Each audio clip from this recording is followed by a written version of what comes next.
नमस्कार, मैं हूं अंकिता शुक्ला और आप देख रहे हैं एफएम न्यूज। चलिए बात करते हैं बिहार विधानसभा चुनाव की।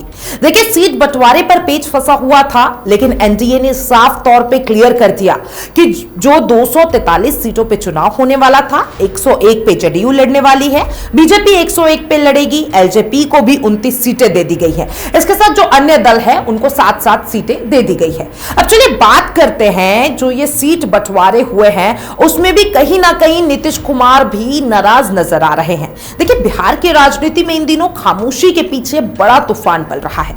एनडीए के भीतर सब कुछ ठीक नहीं है। सीटों के बंटवारे की सियासत ने एक बार फिर गठबंधन की नींव को हिला दिया है। नीतीश कुमार, जो कभी गठबंधन धर्म के सबसे बड़े परोपकार माने जाते थे, अब उसी एनडीए में अपनी नाराजगी खुलेआम दिखा रहे हैं। चिराग पासवान के नाम पर जदयू ने जो चाल चली, उसने पूरे राजनीतिक समीकरण को झकझोर कर रख दिया है। बात बिहार की है, जहां अगले महीने विधानसभा चुनाव से पहले एनडीए और महागठबंधन दोनों ही खेमों में सीटों की जंग ने बवंडर मचा दिया है। जहां एक तरफ महागठबंधन अब तक सीटों पर बातचीत में उलझा हुआ है, वहीं एनडीए में सीट तय हो चुके हैं। लेकिन अब शुरू हुई है असली खींचातानी, असली खींचातानी। जी हां, नीतीश कुमार और उपेंद्र कुशवाहा दोनों ही अपनी नाराजगी खुलेआम दिखा रहे हैं। कुशवाहा कम सीटों से खफा है और नीतीश कुमार को है गुस्सा तारापुर सीट पर। जी हां, नीतीश नहीं चाहते थे कि बीजेपी सम्राट चौधरी को वहां से टिकट दे, लेकिन बीजेपी ने नीतीश की बात को दरकिनार करते हुए सम्राट को मैदान में उतार दिया। और फिर कुछ ही घंटे बाद नीतीश ने वो कदम उठा लिया जिसने एनडीए के भीतर सियासी भूचाल ला दिया है। नीतीश कुमार ने सीधे सीधे चिराग पासवान की पार्टी यानी कि एलजेपी को निशाने पर लिया है। उन्होंने एलजेपी के कोटे में आई चारों सीटों पर अपने उम्मीदवार उतार दिए, यानी कि मैं बात कर रही हूं एकमा, गयाघाट, राजगीर और सोनबरसा की। जी हां, और इनमें सबसे बड़ा झटका गयाघाट सीट से दिया है, जहां न सिर्फ नीतीश ने एलजेपी की सीट छीनी है, बल्कि चिराग का उम्मीदवार भी अपने पाले में खींच लिया है। मैं बात कर रही हूं कोमल सिंह, जो कि 2020 में एलजेपी से मैदान में थी। अब उन्हें नीतीश ने जदयू का सिंबल दे दिया है। अब बात करते हैं इन चारों सीटों की, जहां नीतीश का यह दाव कहीं रणनीति है तो कहीं बदला माना जा रहा है। देखिए, मुजफ्फरपुर जिले की गयाघाट विधानसभा सीट बिहार की राजनीति में हमेशा दिलचस्प रही है। यहां 14 बार चुनाव हो चुके हैं और हर बार समीकरण बदलते हैं। यार कर लेने दो यार, पैच नहीं आ रहे मेरे। पैच शुरू कर रही हूं। 1990 से लेकर 2015 तक कई चेहरे बदले, कई दल आए गए। 2010 में बीजेपी की वीणा देवी ने जीत हासिल की थी, लेकिन 2020 में आरजेडी के निरंजन रॉय ने 7,566 वोटों से जीत दर्ज की है। और इस हार का सबसे बड़ा कारण बनी एलजेपी की कोमल सिंह। चिराग पासवान की पार्टी ने यहां से जदयू का वोट बैंक तोड़ दिया था। अब वही कोमल सिंह नीतीश के साथ है, यानी नीतीश ने सिर्फ सीट नहीं छीनी है, उन्होंने चिराग की रणनीति को ही हथिया लिया है। राजगीर नालंदा जिले की पहचान मानी जाती है, नीतीश कुमार का गृह है और बिहार की राजनीति का केंद्र भी है।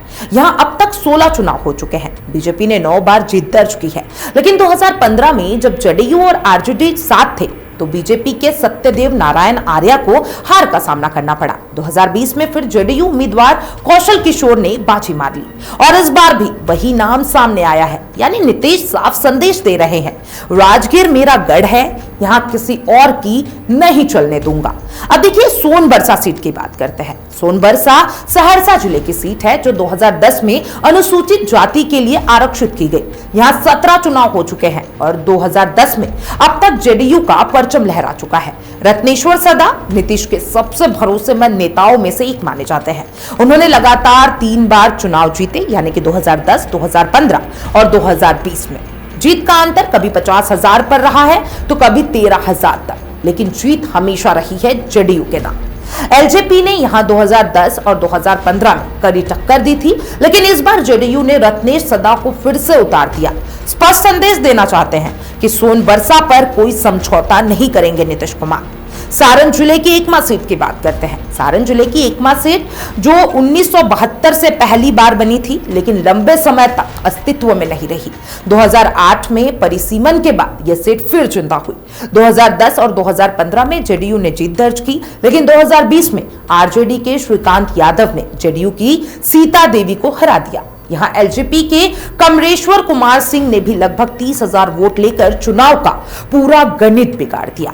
अब नीतीश ने इन सीटों को भी अपने कोटे में रखकर साफ कर दिया है, वो 2020 की चोट को भूलने वाले नहीं है। दरअसल 2020 के विधानसभा चुनाव में एलजेपी ने नीतीश के खिलाफ उम्मीदवार उतारकर जेडीयू की कमर तोड़ दी थी। चिराग पासवान का नीतीश हटाओ अभियान भले बीजेपी के साथ तालमेल में दिखता था, लेकिन उसका असली नुकसान नीतीश कुमार को ही झेलना पड़ा था। और अब लगता है नीतीश कुमार उसी सियासी हिसाब को बराबर कर रहे हैं। राजनीति में कहा जाता है ना, दोस्तों से ज्यादा खतरनाक होते हैं पुराना साथी। नीतीश कुमार इस बार वही कर रहे हैं। वो ना बीजेपी को खुलकर चुनौती दे रहे हैं, ना चिराग को खुलकर छोड़ रहे हैं, लेकिन इशारे साफ है, अगर सम्मान नहीं मिला तो नीतीश का रास्ता किसी भी वक्त बदल सकता है। बिहार में एनडीए के भीतर यह खींचातानी सिर्फ टिकट की नहीं है, यह नेतृत्व की खींचातानी है। नीतीश कुमार अपनी पुरानी पकड़ और आत्मसम्मान बचाने के लिए मैदान में उतर चुके हैं। चिराग पासवान के लिए यह 2020 की कहानी का दूसरा हिस्सा है, लेकिन इस बार खेल और भी पेचीदा है। अब देखना यह है कि इन 4 सीटों की छोटी सी बगावत आगे चलकर एनडीए के बड़े समीकरण को कैसे हिलाती है। क्या नीतीश कुमार फिर से पलट जाएंगे? जिस तरीके से उनका नाम चर्चित है पलटू राम, क्या फिर से पलटी मारने वाले हैं? आप क्या सोचते हैं नीतीश बाबू के बारे में? कमेंट बॉक्स में अपनी राय जरूर दीजिएगा और तमाम ऐसे अपडेट्स के लिए एफएम न्यूज के साथ बने रहें।